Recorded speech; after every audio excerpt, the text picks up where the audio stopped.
Ben Shapiro is the host of the Ben Shapiro Show. So, Ben, how do you think the Democrats are handling the election and the aftermath?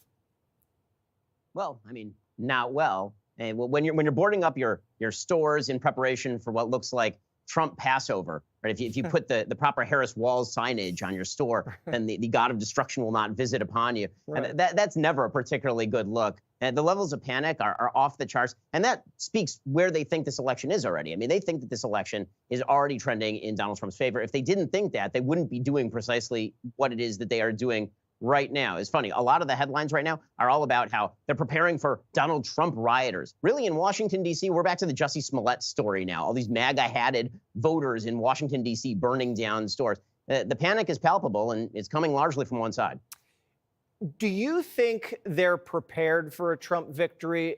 I sometimes like to believe that maybe they'll coalesce and help the country return to normalcy, maybe restore the borders, maybe stop spending so much money. Or is this just going to be a bloodthirsty ghoul fest on day one? Oh, Jesse, you sweet summer child, you. What do you think?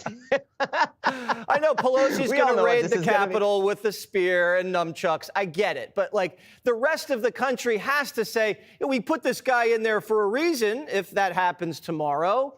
No, this is the nothing. Thing. All Americans want, all they want, all Americans want is normalcy. That's all they want. And in fact, in 2020, that's what they thought they were getting when they elected Joe Biden, which is why he started in office with an approval rating in the high 50s. And then he immediately sank because it turns out both he was not normal and his administration was not normal. What they were providing was not normalcy. This is why what they're talking about right now, the American people in electing Donald Trump, is a return to normalcy, meaning a solid economy, no foreign wars, anti-wokeness, a regulatory state that actually makes sense, lower taxes. All people want is not to think about this stuff anymore. So if Democrats make the mistake of running up against Donald Trump's normalcy agenda, and make no mistake, what Donald Trump is running as right now is a normal, moderate candidate. Now, that doesn't mean that he